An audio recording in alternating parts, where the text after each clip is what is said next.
요한복음 13장 1절. 자, 오늘 제목 한번 볼까요? 시작. 네, 알파와 오메가라는 말씀으로 같이 말씀을 나누겠습니다. 우리가 예수님을 믿는 이유가 무엇일까요? 자, 대답해봐요. 예수님을 왜 믿는 거예요, 우리 친구들은? 천국 가려고. 자, 천국만 가면 되겠네? 우리가 사는 동안에 그냥 아프고 힘들어도 상관없죠? 자, 우리가 예수님 믿는 것은 천국 가는 이유가 있고요. 또 하나는 우리가 살맛나는 삶을 살아야죠. 그렇죠? 사는 동안 행복해야지. 하나님은 우리에게 예수님 믿을 때 우리 마음속에 진정한 행복과 기쁨을 주셔요. 자, 이런 살맛나는 삶을 살기 위해서는 우리가 사랑하는 삶을 살아야 돼요. 사랑하는 삶. 우리 가장 사랑하는 존재들이 누구냐면 가족이죠. 자, 우리 가족들을 여러분 사랑하게 되나요? 가장 사랑해야 될 존재가 가족인데 가장 사랑이 안 되는 존재가 가족이에요. 예, 가장 많이 막 핏대를 세우며 싸우는 존재가 가족이에요. 왜 용서가 안 되고 왜 사랑이 안 될까요? 여러분, 기대하는 바가 크기 때문에 그래요. 제가 아는 어린이집 원장님이 계신데 그 원장님의 아이는 다른 어린이집에 보내요. 예? 그리고 운전 연습을 할 때 아내를 남편이 운전 교습을 해요. 그럼 반드시 부부 싸움을 해요. 그렇죠?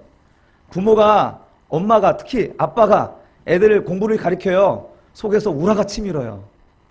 왜 그래요? 학원 선생님들은 친절하게 잘 가르쳐 주는데 왜 엄마 아빠는 가르쳐 주면 뭐 이렇게 화를 내요? 왜 화를 내요? 기대하는 바가 너무 크기 때문에 그래요. 기대하는 바가 너무 크니까 이게 잘 못 따라오는 것이 눈에 보이는 거야. 못하는 것이 눈에 보이는 거예요. 그러나 선생님들은 교육적인 마인드를 가지고 있어서 잘하는 것이 눈에 보이니까 잘한다 하지만 부모님들은 이상하게 못하는 걸 보게 되더라고요. 그러니까 자꾸 허물을 보는 거예요. 허물. 약점을 보게 돼요. 그래서 사랑이 잘 안 돼요. 사랑을 해야 되는데. 그래서 우리가 이런저런 이유 때문에 사랑하지 못하고 있어요. 실제로 우리 어렸을 때 여러분들은 이제 그 부모님들의 그런 모습에 그냥 주눅 들고 그냥 조용히 있을 수 있지만 좀만 커보세요. 부모님과 반목하고 싸우고 그래서 부모님과 거리를 두고 살고 있는 자녀들, 부부가 거리를 두고 있는 그런 부부들이 얼마나 많은지 몰라요. 그리고 그것을 해결하고자 이야기를 해보면 서로 상대방의 허물 때문에 평행선을 그어요. 절대로 양복을 못하는 거예요. 이런저런 이유 때문에 사랑하지 못한다고 완고하게 서 있고, 그리고 이런저런 이유 때문에 상대방의 허물 때문에 용서할 수 없다라고 변명하는 것입니다. 여러분, 그래서 어떻게 보면은 사랑의 시작은 용서부터가 시작인 것 같아요. 용서를 할 때 이제 사랑의 길이 열리는 거예요. 오늘 이 얘기를 하는 이유는 뭐냐면 우리를 용서하시는 하나님에 대한 이야기를 하고자 하는 거예요. 하나님이 우리를 어떻게 용서하시는지, 우리가 용서하셔서 우리를 어떻게 구원하시는지에 대한 메시지를 함께 나누고자 하는 것입니다. 본문의 이야기 우리가 읽어서 잘 알겠지만 본문의 이야기는 지금 제자들과 예수님이 십자가에 달려 돌아가시기 전에 제자들과 마지막 만찬을 하는 자리예요. 거기서 저녁을 잡수시던 자리에서 갑자기 일어나시더니 수건을 허리에 두르고 그리고 제자들의 발 앞에 무릎을 꿇고 발을 닦아주기 시작하는 거예요. 조용히 제자들이 놀라죠. 어떻게 선생님이신데 우리의 주가 되신 분이신데 우리의 발을 닦아주시지? 당황했죠. 이제 베드로의 차례가 되었어요. 역시 적극적인 성격의 베드로, 다혈질의 베드로가 이제 말을 거는 거예요. 예수님 왜 그러세요? 그러시면 안 되잖아요. 내가 너희의 발을 씻지 않으면 넌 나와 상관이 없느니라. 그래요? 그러면 발뿐만 아니라 머리도 손도 닦아주세요. 그랬더니 예수님이 뭐라 그래요? 목욕한 자는 발만 닦을 필요가 있다는 거예요. 발만 닦을 뿐이라는 거죠.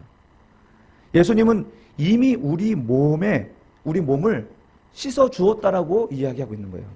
자, 여러분 오늘 본문을 통해서 알 수 있는 하나님의 사랑, 하나님의 용서는 무엇이냐? 한번 따라해 봅시다. 하나님의 사랑은 처음부터 끝까지다. 처음부터 끝까지 하나님은 우리를 사랑하시고 용서하셔요. 우리 1절을 한번 다 같이 읽어봅시다. 시작! 6월절 전에 예수께서 자기가 이 세상 떠나 아버지께로 돌아가실 때가 이른 줄 아시고 세상에 있는 자기 사람들을 사랑하시되 끝까지 사랑하시니라. 자, 하나님은 예수 그리스도를 통하여서 자기 사람들을 사랑하시는데 어떻게 사랑하신다고요? 어디까지 사랑하신다고요? 끝까지. 끝까지 사랑하셔요. 그래서 끝까지 사랑해 주시는데 이 사랑이 이 제자들이 의식하기도 전부터 이미 사랑하셨음을 이야기하고 있는 거예요. 온몸이 언제 씻겨졌어요? 제자들의 온몸이 언제 씻겨졌어요? 제자들이 알지 못하던 때에 이미 씻겨졌다라고 얘기하는 건데, 바로 하나님은 이와 같이 이전부터, 제자들이 의식하기도 전부터 이미 처음부터 제자들을 사랑하시고 그리고 끝까지 사랑하신다. 그래서 오늘 제목을 알파와 오메가라고 한 거예요. 알파와 오메가. 우리 계시록 22장 13절에 보면은 예수님의 이름이 알파와 오메가래요. 예수님의 존재가 알파와 오메가래요. 그러나 예수님의 존재와 이름뿐이 아니라 그분이 우리를 사랑하시는 것도 알파와 오메가라는 사실을 여러분이 꼭 기억했으면 좋겠습니다. 한번 우리 읽어볼까요? 시작. 나는 알파와 오메가요, 처음과 마지막이요, 시작과 마침이라.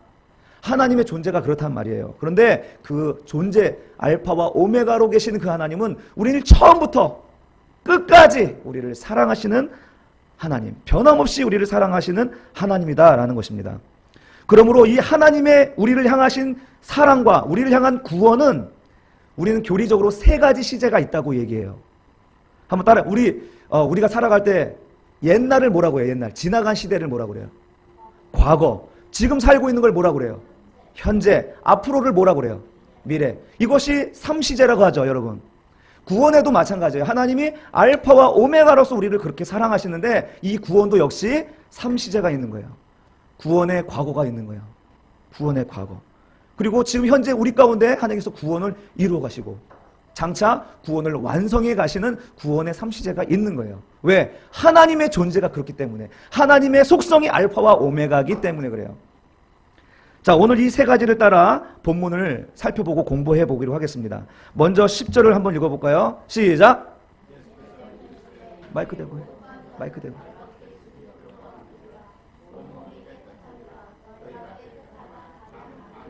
자, 하나님이 언제 그들의 몸을 깨끗이 씻었어요? 그들이 이 사실을 알고 있어요? 내가 씻겼다는 거 알고 있어요? 제자들이 지금 알고 있는 거예요? 지금 모르는 거잖아요. 제자들이 자기가 온몸이 씻겨졌는지도 몰라요. 영적인 의미지. 그들이 인식하기도 전에, 그들이 의지와 이성이 알기도 전에 하나님은 그를 이미 온전하게 씻었다라고 얘기하는 거예요. 씻었다. 이미 하나님은 그들을 용서하셨다. 이미 하나님은 그를 사랑하셨다. 지난주 수요일 메시지에도 이런 말씀을 드렸습니다. 하나님은 우리의 구원을 아담이 범죄하기 이전부터 정하셨다라는 거예요. 네? 하나님이 예정하셨다라는 거예요. 그것은 실패한 인생을 향한 하나님의 은혜와 사랑이라는 것을 말씀했어요. 하나님은 처음부터 우리를 사랑하셨다는 거예요. 우리가 하나님을 사랑하기 전에 사랑하셨고, 우리가 아직 죄인이었을 때 우리를 선택하셨고, 우리가 조성되기도 전에, 이미 세상이 창조되기 전에 우리를 사랑하시고 우리를 용서하시기로 작정하셨다라는 말씀을 드렸던 거예요. 그래서 로마서 5장 8절, 여러분 우리 친구들 마이크 대고 크게 읽어봐요. 시작. 우리가 아직 죄인 되었을 때에 그리스도께서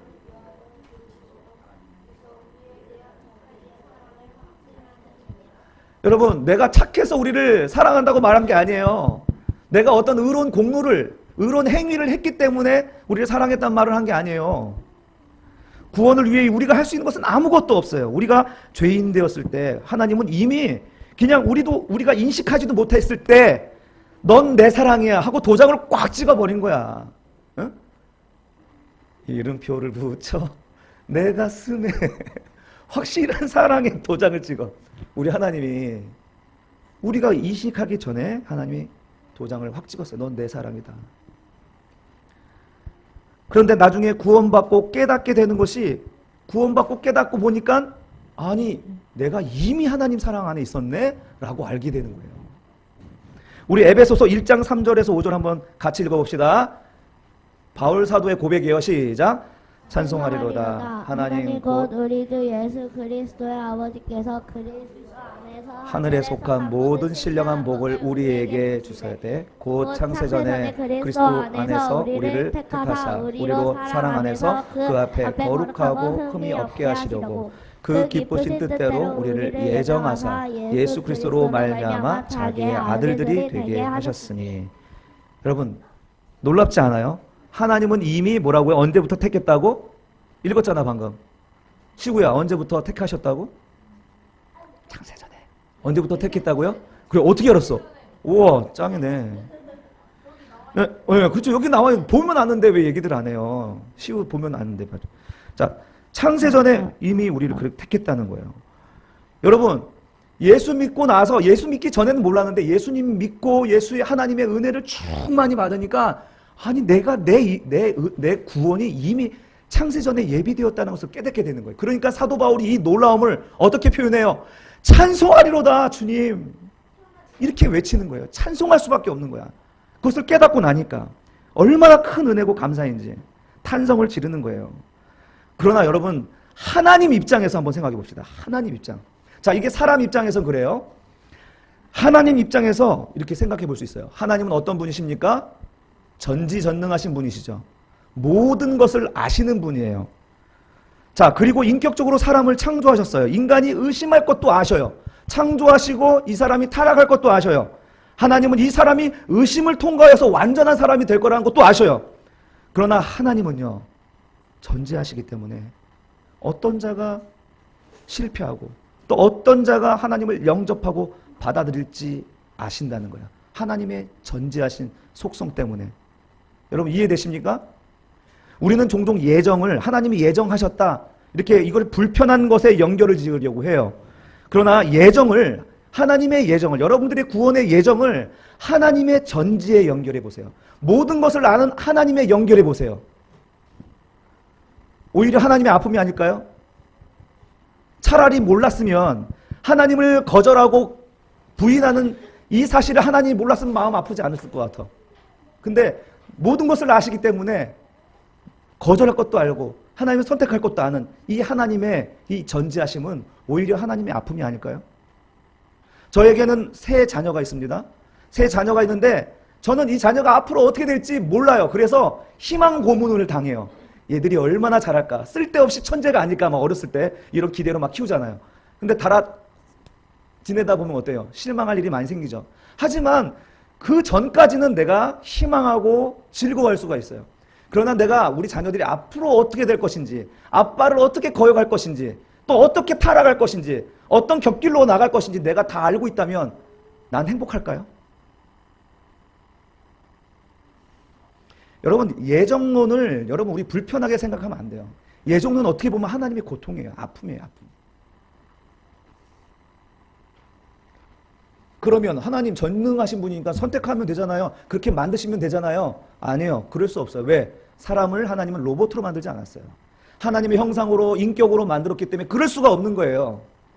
그러므로 하나님은 이 사람이 의심을 통과해서 하나님을 믿을 수 있도록 은혜를 주시고 도와주시고 때로는 경고하실 뿐이지, 이것을 통과하여 하나님을 믿는 믿음의 신앙은 우리 몫이에요. 하나님 만들어가는 게 아니라니까요.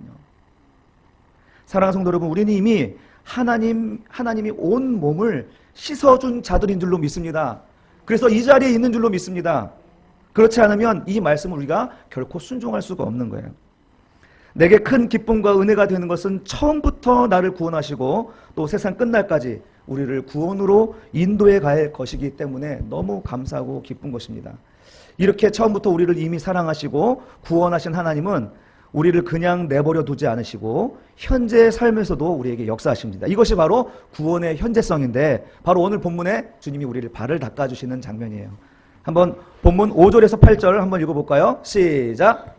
이에 대하여 물을 떠서 제자들의 발을 씻고 부르신 수건으로 닦기를 시작하여 시몬 베드로에게 이르시니, 베드로가 이르되 주여, 주께서 내 발을 씻으시나이까? 예수께서 대답하여 이르시되 내가 하는 것을 네가 지금은 알지 못하나 이후에는 알리라. 베드로가 이르되 내 발을 절대로 씻지 못하시리이다. 예수께서 대답하시되 내가 너를 씻어주지 아니하면 네가 나와 상관이 없느니라. 자, 지금 예수님과 관계가 있다 없다 이야기할 때 온몸을 씻지 않았으니까 너랑 나랑 관계 없다에 연결했어요? 아니면 네가 발을 안 닦아주면 내가 너와 관계가 없다라고 얘기했어요? 우리 온몸을 씻지 않으면 관계가 없다고 얘기했어요? 아니면 발을 씻지 않으면 관계가 없다고 얘기했어요? 발을 씻지 않으면이죠. 발을 씻어준다는 말씀은 우리가 살면서 범하는 모든 허물도 우리 주님이 용서해 주신다는 건데 그 하나님 앞에 나와 주님 앞에 죄를 고백하고 그 죄를 용서받는 이런 매일의 삶 속에서 이것이 주님과 연결이 되어 있지 않으면 현재적인 구원이 나타나지 않는 거예요. 무슨 말인지 알죠? 예수님이 지금 내가 너의 발을 닦아주지 않으면 넌 나와 상관이 없다. 지금 내가 뭐 창세전에 우리를 구원해 주셨다는 거에 연결진 게 아니라 지금 현실의 삶 속에서 우리가 하나 죄를 지을 수밖에 없잖아요. 지금 우리가 사는 세상은 천국입니까? 지옥입니까? 지옥이에요. 천국이에요, 지옥이에요. 우리가 사는 세상은 천국이에요. 아이고. 근데 우리가 사는 세상은 천국도 있고 지옥도 있는 공존하는 세상이잖아요. 그러나 우리는 어떤 사람들입니까? 어느 나라 사람이에요? 자, 우리는 천국 백성이잖아요. 우리는 천국이라는 정부가 지배를 하고 있어요. 그런데 이 세상은 아직 어떤 세상이에요? 마귀가 공중의 권세를 잡고 게릴라전을 펼치고 있어요. 사람들 여러분 마음속에 찾아가서 계속 유혹하고 그리고 속이고 죄를 짓도록 만들고 그리고 그 세력을 확장시켜 나가고 있어요. 우리의 정부는 천국이에요. 우리의 시민권이 변하지는 않아요. 그러나 지금 우리가 살아가는 세상은 지옥도 함께 공존하고 있어요. 마귀의 세상, 죄가 같이 공존하고 있는 세상이기 때문에 죄의 영향력은 여전히 있는 거예요. 만약 우리가 그 죄의 영향력에 순종하면 우리는 죄에 순종하는 다른 믿지 않는 사람들처럼 똑같이 살아갈 수밖에 없는 거예요. 옛날에 그 대한민국이 해방이 되었는데도 지리산에 빨치산이라는 북한 공산당들이 있었어요. 근데 수년간 이 빨치산의 사람들이 거기서 존재하고 있었다니까요. 그건 어떻게 이 사람들이 존재하고 있었어요?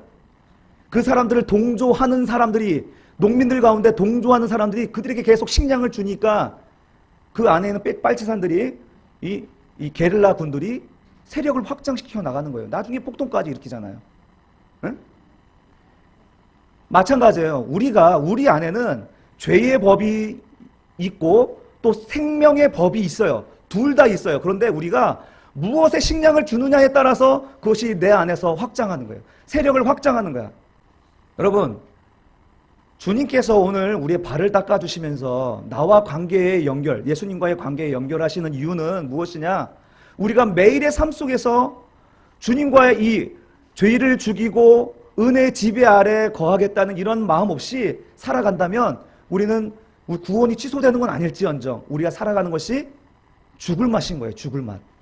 로마서 8장 12, 13절 시작.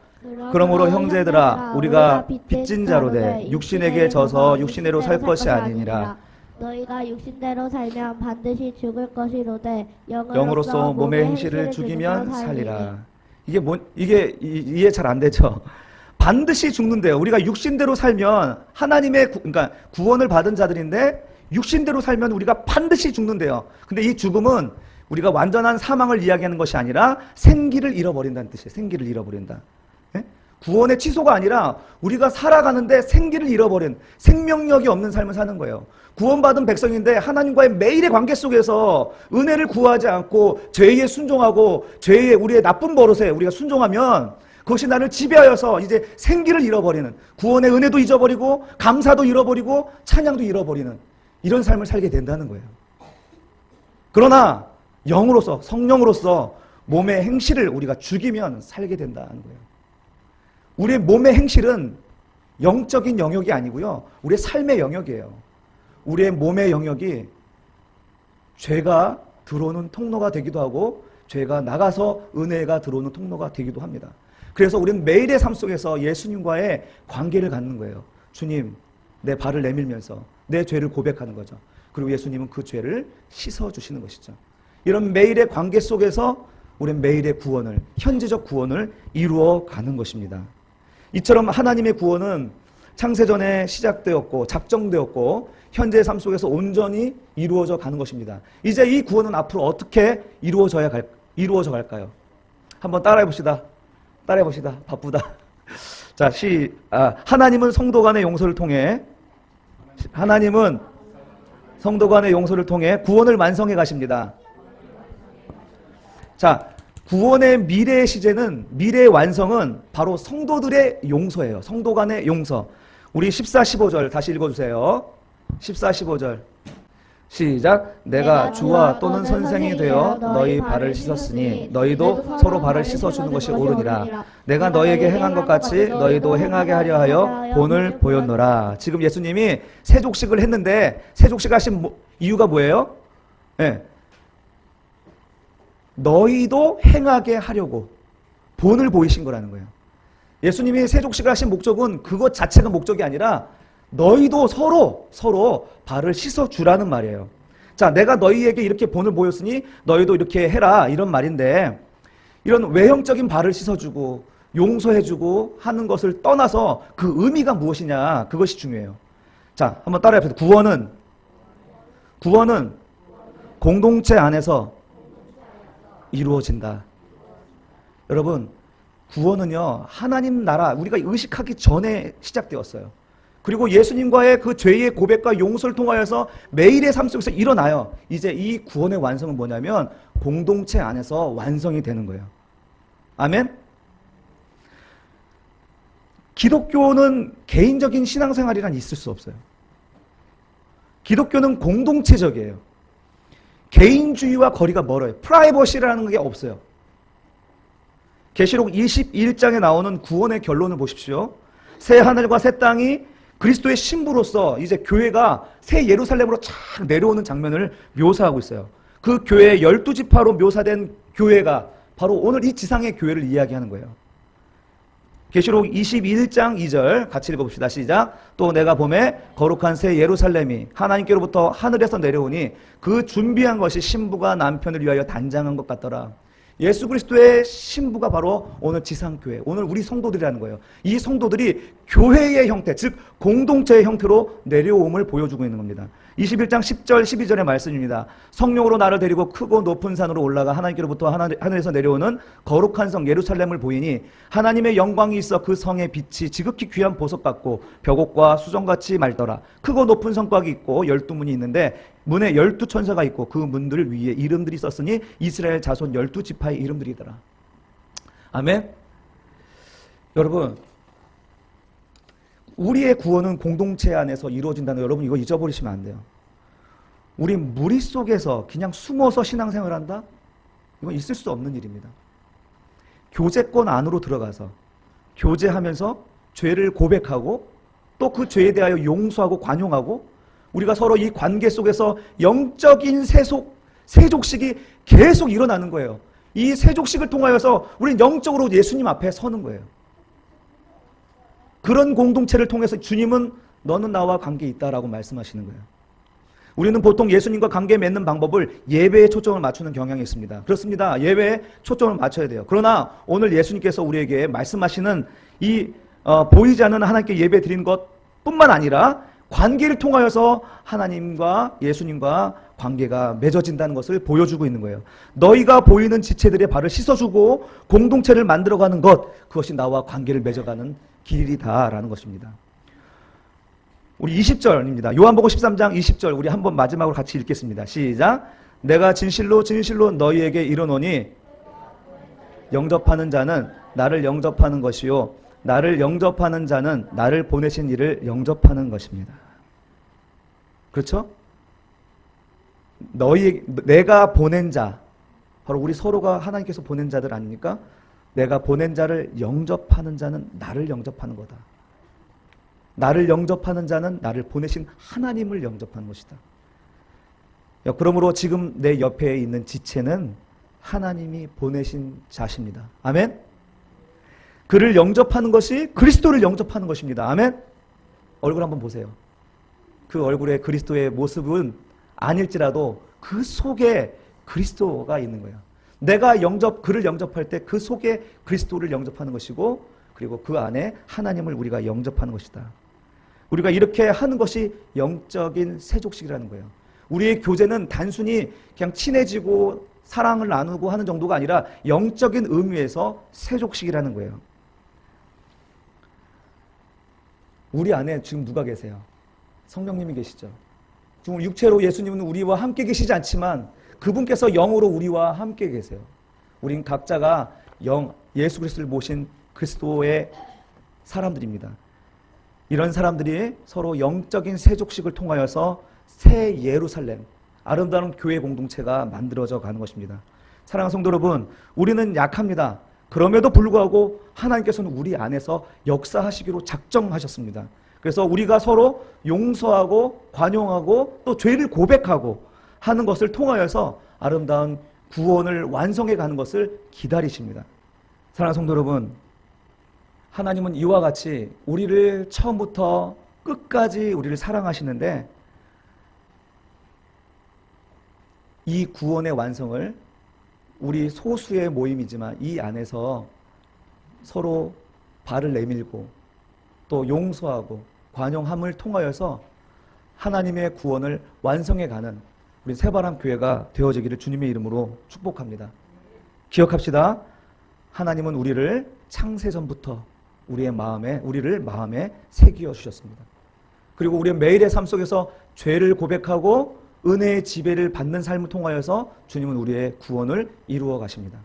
그리고 우리 공동체 안에서 서로의 발을 닦아주고 고백하고 그래서 아름다운 영적 세족식을 통하여서 구원을 완성해 가는 새 예루살렘의 공동체가 바로 우리 새바람 교회가 된 줄로 믿습니다.